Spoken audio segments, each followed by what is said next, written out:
Help me with Jeff Sessions, Kevin, with the Attorney General. He's in a really challenging spot. Is there any measurement that he would resign? What is that dynamic this morning?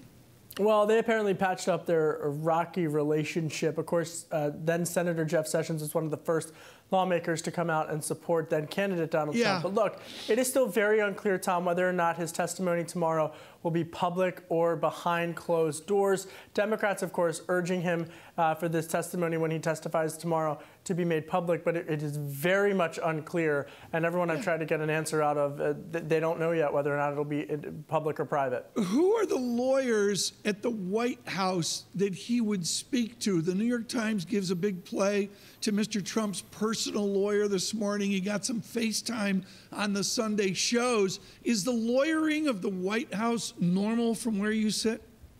Well, look, presidents have always had attorneys. Presidents have always had lawyers. What's unknown is whether or not Mr. Kasowitz, the president's personal attorney, will be able to influence the president's ability to stop tweeting or to stop putting his foot in mouth, as some folks have said. And frustrations have bubbled over on Capitol Hill and even within the president's own party about several of his personal comments. The second point that I would make is that also tomorrow, Tom, you're going to be hearing questionings from potentially Mr. Rosenstein as well, who will testify likely before the House. So the testimony is going to continue. Last week's event, so to speak, with Mr. Comey's testimony, again, all of that just continuing to dominate here in Washington, making it very hard for them to get through anything else.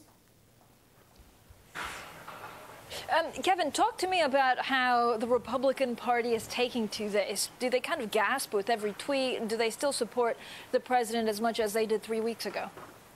You know, that's a great question, because there's definitely a palpable frustration amongst the Republicans that I'm speaking with. There also is an understanding, at least amongst them, that they don't feel there's enough evidence right now to suggest nor charge the president with obstruction of justice. But there is a frustration that he would put himself in this position. I can tell you that today, later on the Senate floor, Francine, they're going to be taking up a Russia sanctions bill that they feel will, they're going to begin debate on Russia sanctions, rather. They feel that the president could pass this, once it passes out of Congress, to really put pressure on Russia again for hacking during the 2016 election, because there is consensus on that point that Russia did hack into the election.